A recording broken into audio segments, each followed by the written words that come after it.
او دا اصل کې د ګناهونو د وجې دا زړه تور شوی وي.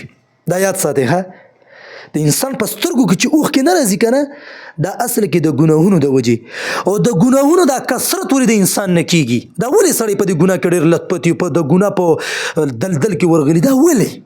دا ځکه چې د دنیا سره محبت وي. او د دنیا د محبت ولې د انسان په دې زړه کې پیدا کېږي؟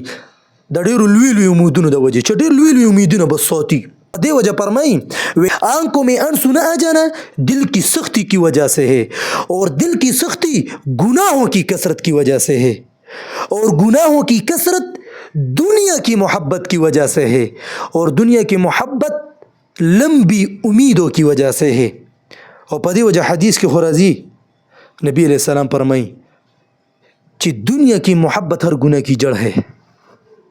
پوه شو کنه؟ دا خبره یاد ساتئ.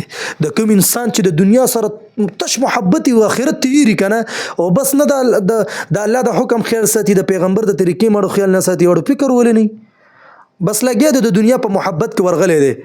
دا یاد ساته چې د ده زړه به تک تور کلک وي، نو دله به جړا سه ورشي.